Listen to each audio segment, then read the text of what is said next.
Well, should we do it? I think we should.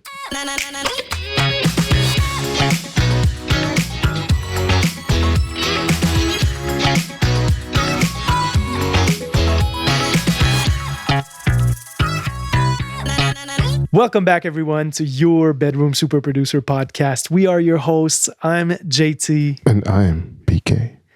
And in this podcast, if you are not yet in the Bedroom Super Producer family, we talk about equipment. We nerd out on our favorite producers. What else do we do on this podcast?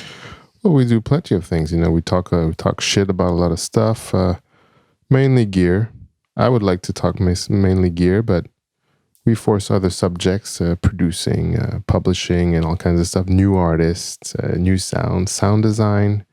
Everything that's required if you want to make a fantastic track in your bedroom. Computer music nerdery at its finest. There you go. That's us. And like you said, we love to ask the tough questions. And today is going to be one of those podcasts where the old generation tackles the younger generation with how we used to perceive what a music producer should be doing in the studio, what his role is, his or her role. And to bring forth all of these tough questions, we are going to talk about a newcomer on the scene, someone who's been making huge waves, a fellow Canadian producer who goes by the name of Murda Beatz. Murda Beatz.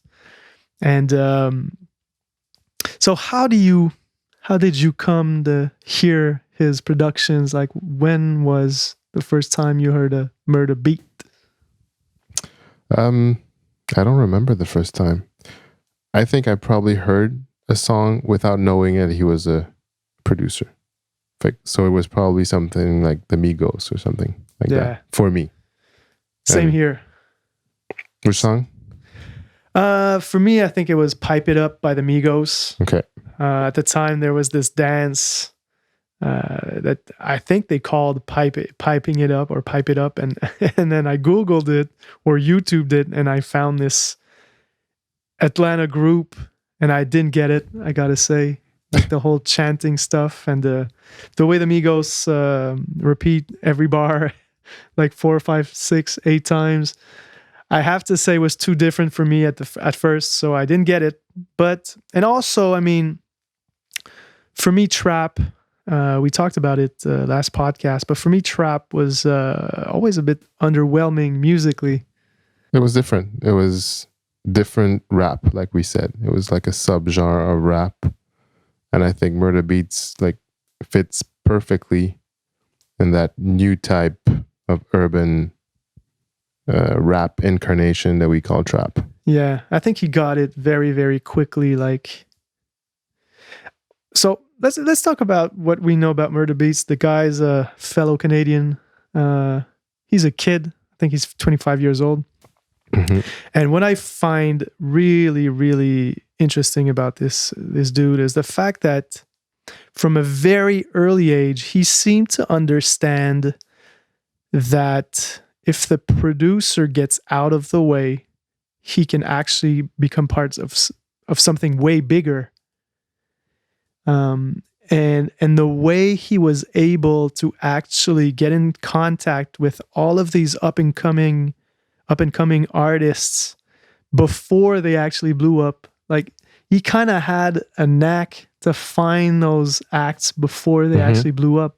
Whether it be, well, I think Chief Keef was already hot when he started to work with him, but especially the Migos, they were probably like mixtape superstars or something in ATL, but we had no idea who they were. And then they kind of all blew up at the same time. At the same time, exactly. Yeah. Yeah. But I think he found a way to like put himself in the proximity of these people. And it was, at the beginning, I think it was mostly about how he sold himself more than how he sold his beats. Right. It came afterwards, but it was really how he found ways to interact with these people, how he would hit him up on Twitter, how he would know a friend who knew a friend who knew another friend. So that could also be like a lesson to everyone who's trying to make it out there or whatever. It's not always just about your beats. It's about how you promote yourself.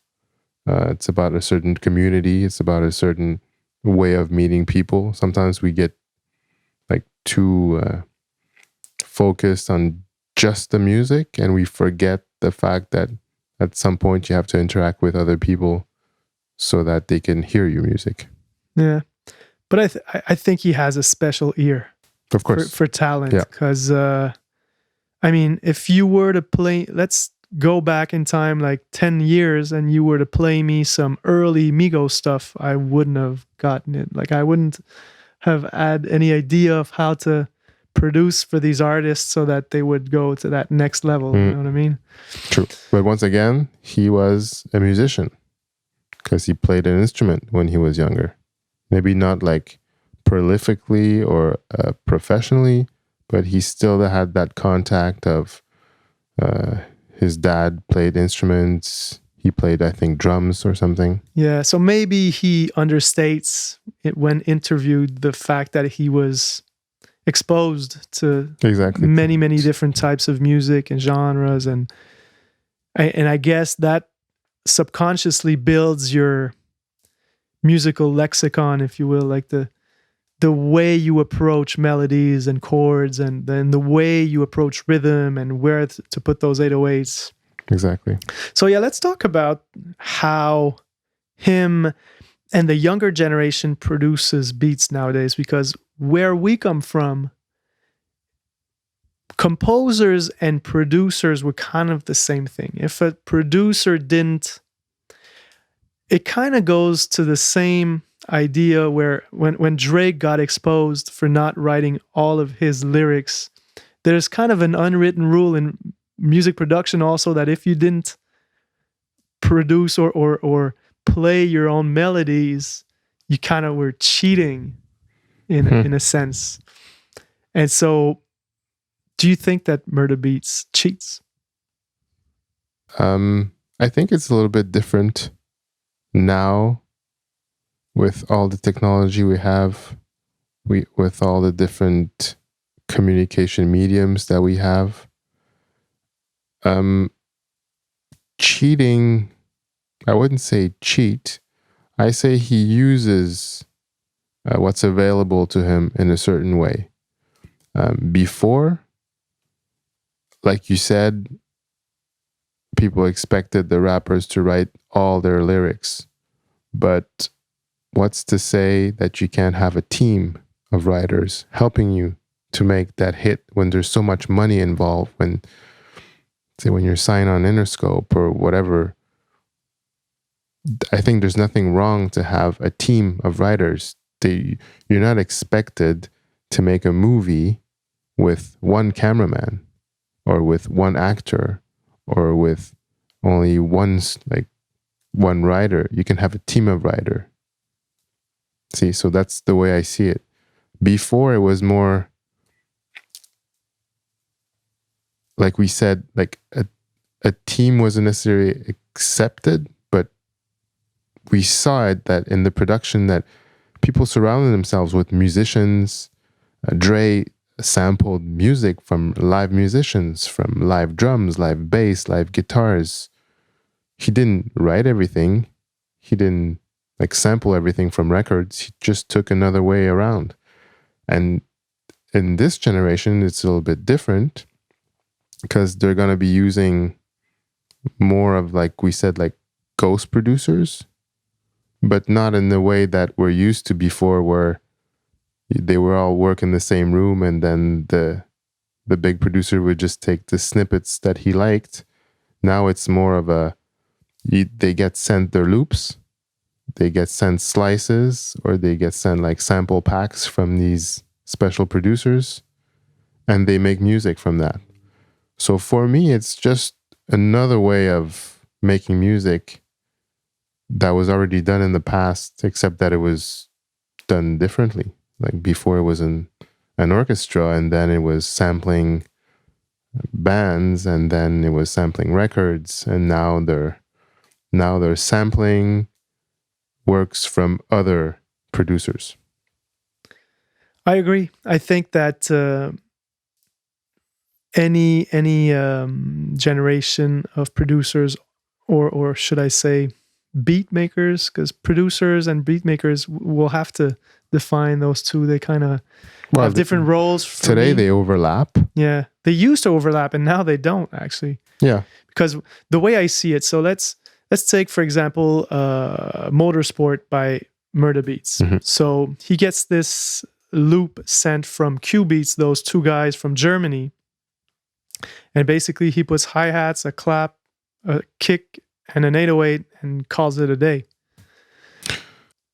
So the way I see it, Cubeatz would be what in the 70s was like a session player that has a name, so they get some royalties also. But they're should we refer to them as composers and then Murda Beatz as a producer, for example? Because my only issue really is not that, because obviously I used the C word, I said cheat, and I don't necessarily think he's cheating. What I think he's doing is actually acting as a producer in the old-fashioned sense, where you pick the best musical ideas that get in the room, whether they get in the room by people being there, in there, or people sending him loops through Gmail or whatever. And then the artist tries a bunch of these different ideas, and then finally they come up with a few songs, and they pick out the very, very best songs to go on, albums or bigger projects. Well, in the way you're absolutely right. I think the way I see it is that he acts as a curator of music. Right. He takes the 100, 200 loops that he has curated, that he has found, that he says those are the best ones, and he arranges them in a way that tailors to the artist and then shows them to make a great record. In a way, if you look at the fast-paced world that we live in, for me, it's kind of normal that they do that, because they're working with so many artists at the same time. They're flying over there, doing a session over here, thinking that one person can craft all these beats, or 200 beats, 300 beats, that the artist can just skip through, like on a CD player, and then just pick the one he likes. It's kind of far-fetched, right? Absolutely. I think that, and I've gotten, I kind of hit the wall there probably 10 years ago when I realized that you can't do it all by yourself. Of course, but that's why they have teams. And that people who work in teams, first of all, don't get burnt out as quickly. It stays fresh. They don't get discouraged, and they don't get that analysis paralysis. Like, you don't want to spend 2 hours on an idea because you don't know if a rapper is going to buy the beat, or so you don't want to waste any of your time, your precious time, especially when you're not doing it full time yet. Sometimes you just have evenings and weekends. Of course. And so every minute counts. But the only issue I have with this whole situation is probably from the publishing perspective, because for me, publishing has three main slots, if you will. You have the publisher, obviously, which will be the label, and then you have the written portion of the copyrights. So for the writers, usually the lyricists, the artists, and then you have the musical portion, which usually is 50 for the publisher, 25 for the writers, and then 25 for the composers. So for a guy like Murda Beatz, who programs hi-hats and 808s, is it fair to say Cubeatz, for example, that he'll get the same share or even a bigger share of the copyrights just because he was in the room basically selling the idea to a certain artist, because then it's not intellectual property per se. It's more like a percentage on a sale that you're making. You're basically a rep. You know what I mean? Well, you can see it. I see where you're going with that. That basically he didn't work all that much on that beat, and that does adding a drum beat on a killer sample or a killer melody loop counts as producing or making a track, right? Well, no. That's kind of what you're saying. It counts as producing, to my first point, which is putting the artist on a record, but it does not count as composing, right? Where you didn't add enough of your own expertise so that the music is enhanced by said expertise. Yeah. Well, it's a difficult question to answer. At the same time, let's say I take the other side, if you're the rep and you did find the client and you did find those killer rappers to rap over it to make the song, or you did find Cardi B to make that special appearance on it, and you did add a couple of sparkle here and there, it still counts as something. Because if you make let's say you make a killer track in your basement and no one knows about it, it stays there forever. But if you can get it out there, and if you can give it to someone who has the contacts, who knows the people. That's why I was saying at the beginning of the podcast that he didn't just work on the beats, on the music. He also worked for his career on putting himself in those special places where he could influence and he could put those beats in front of those future influential people. I don't know if that makes sense. Mm-hmm. Well, so yeah, I'm not answering the question of is it composing or not, but I'm just saying it seems to be part of the business today that some people who do something maybe more simple still get credit, even if the melody idea didn't necessarily come from them. Yeah. Good thing, bad thing, I don't know. Yeah. That's why we're discussing. I think the whole publishing and copyright management system is kind of archaic.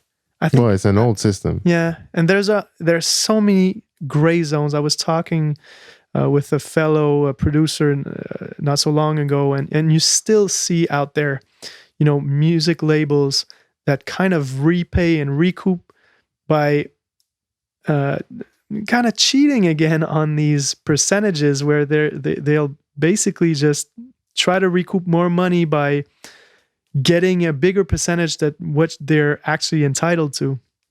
So that's, I think that at some point, the BMIs and the ASCAPs and the SOCANs of the world should rework the different slots that they have, such as, writer, composer, arranger, producer, because then a producer does not do the same job as a composer. He does not necessarily have to play the piano on the track to be a producer. He could just be that middle person who picks the right beat with the right artist and basically comes out of this whole process with the right track for the artist. Basically, you could make an analogy and say that these days, producers are starting to look more and more like music editors in movies who don't necessarily compose the music, like let's say a Hans Zimmer or like Junkie XL or something like that, but they're going to pick the right tracks that go in the movie, like existing music. So that's kind of what they do. Music supervisors. Yeah. Like, so going back to Murda Beatz, because obviously he has incredible business acumen, but I also find that, and to the point we made, I think when we were talking about Timbaland, I think that his sound, the way he destroys his mix, is absolutely brilliant. Well, it's the new sound. We were talking about that when we talk about the trap and the whole Atlanta scene. It's the sound that people are looking for, that people identify with, and it seems that he's found a way to make that part of his sound. And it seems that Cubeatz, we could call them his ghost producers, tailor their loops and their slices perfectly to what he's trying to do and where he's trying to take the music. Yeah, and then I think he has a very interesting approach with the whole grunge 808 type beat. You know, like Smoke Perp, for example, is one of his artists. And again, the first songs I heard from Smoke Perp, I was like, wow, they just cranked up the volume at plus 12 dBs and called it a day on the mastering. But strangely enough, it's fun to talk about this because it goes directly to the whole bedroom producer, like what we've been talking about. They do stuff with their sound that you would never do with like high-tech equipment in the studio. You could never crank the sound up that much without blowing your ears off before like getting to the distortion. But if you compose your track on a little laptop with a little Bose speaker or a little Bluetooth speaker or something, or you can get there pretty fast. Yeah. So it's really interesting for me to see how the new sound is tailored to all the new gizmos and the new technology that we have available today. And the mixing is influenced by the limitation of the hardware that we have. Exactly. And for me, it's some professional who work in like big studios would say it's a crime and that it doesn't sound good, etc. For me, I think it's sound design. I think it's using what you have. I think it's being creative with what you have. And I never say to someone, don't do this. It's not going to sound good. Try it 10 times. If it sucks after 10 times, change it. But try it. A good analogy also could be how, guitarists in like the 70s started to overdrive their amps. Yeah, and nowadays kids just overdrive a Fruity Loop, like a few key channels on their Fruity Loop mixer, like the 808 and the kick usually now are very, very distorted, and they just found a way to make it sound good. Because there used to be a time when if you overdrove a digital channel, it would just clip and sound horrible. I don't know if they changed the DAWs at some point so that you wouldn't just get some clicks, but instead you would get this overdriven sound and like kind of compressed almost or limited. I think today it's a combination of things. I think we have, it's not just the channel, it's you're emulating a lot of things. So in a way, you're a little bit emulating analog gear with digital. Right. And it's the combination of your clipping digitally that gives you that like razor edgy sound, but at the same time, if your channel is emulating an old Neve console, you can still have that grungy analog. So it's not like straight clipping with. But remember when we started to work on this first Pro Tool systems, the Digi 001. Yeah. 001. If you went in the red, it sounded like trash. Like it didn't sound cool. I don't know when it changed, but it something changed along the way. And basically kids ran with it. Like they understood that it sounded cool. And then they just made it a sound basically. And I think to that point, I think that Murda Beatz is kind of the king of that. Like he went overboard with the whole distorted 808. Like he in an interview he was saying like he started to listen to like Waka Flocka, Flame, and all these southern rappers, but their sound was still clean. You know, like the Zaytovens of this world, and they had the clean 808s, and then at some point somebody somewhere put some distortion on the 808, right, and that was it. Like there were no more clean 808s anymore. Yeah, but like you said, like in the 70s, they didn't have distortion, so they would just crank up the amp to distort them, right? Exactly. Like before Jimi Hendrix, there were no distortion pedals. Right. Remember that, right? Yeah. So, and then they started making pedals so that you didn't have to destroy your amp every time you wanted to have distortion. So I think it's kind of the same way. I think at first, with the distortion on the 808s and the new stuff in the trap movement, I think at first it was very archaic and it didn't sound too good. But now that they know the type of sound that they want, I'm not so sure that they always overdrive the channels. I think they find good engineers to give them that sound and still stay in the limit. They like reproduce what they're trying to find. Well, I'm not sure they just overdrive everything all the time. I think the idea comes from that, and then usually I think they redo it or put in a pedal or mix it, compress it in a certain way. The overdrive mix it with the clean sound. I'm not sure it's just I overdrive the channel and it sounds like this, and I leave it like this, and I master it like this. Well, so if you look at some of these guys' or tutorials based on these guys' sounds from producers who use FL Studio, in the drum sampler, these guys, they'll literally like put a kick like plus 10 dBs and you'll see the waveform get Clipping. Limited. Okay, but there's a limiter on it. It's not. I don't know how that's the whole thing. I don't know how FL's drum sampler works. I've never used FL Studio, but you can definitely see the waveform. Because if it's just being limited, and then it sounds the way it sounds, and then all of the kicks and 808s now that you get on trap sample packs sound like that, and it's somewhat overdriven, somewhat distorted, but it has that particular sound that sounds cool. And then if you just put like an overdrive plugin, say in Ableton, it won't sound exactly the same as just overdriving a channel. Of course, overdriving a channel is a certain way to have that special fizzle that you want.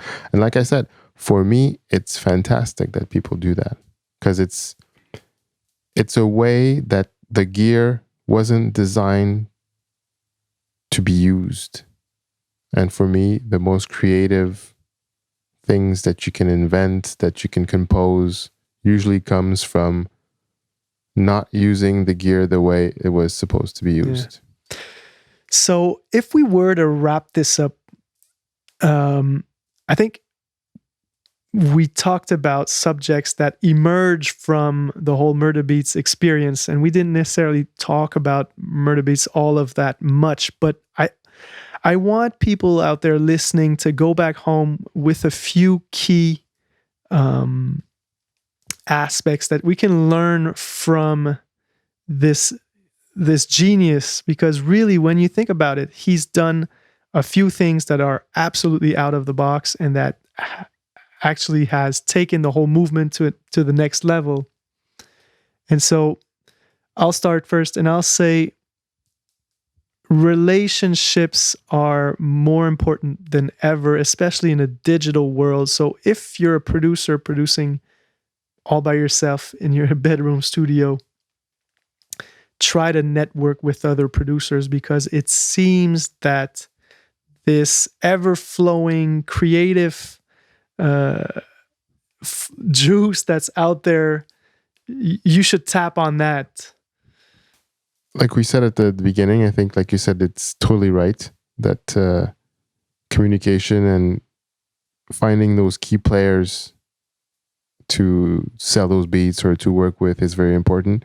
I think another aspect that we could like put our finger on is also, we've been talking that they've been using slice and putting just a drum over it or whatever.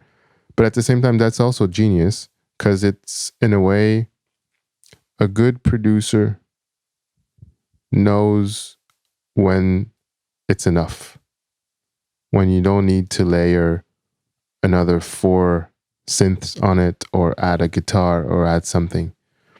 The thing that I've seen, like in the time that we've seen producers and we've seen people composing, sometimes they get inspired by a specific loop, or they download something from Splice, or be it a ghost producing, whatever, and then they try to put their own touch on it, because in a way they feel guilty that it's not all of them, because they just put a snare and a kick on it. Yes. And they put multi-layers of stuff and more layers and more layers and more, and you lose the essence of what made the beat exciting, that simple melody with that simple kick that's going to be perfect for that lead vocal or that repetitive vocal that's going to come on top, that's going to make the hit. And I think he understood that. And in a way, even like we said, like maybe is it cheating? Is it not cheating? I think, in my opinion, the genius come from the fact of saying that little slice, that little loop is enough. Those 2 little drums is enough. I know the vocal's going to sound kick-ass on that. And I think that's something we don't think about. I think that's one of his this stuff that's genius about him. He knows when it's enough and it's going to be a hit. Usually, like for me, I don't know if it's like that for you. I hear a super simple beat, I'm like, no, what? That's nothing. And usually the nothing is just enough.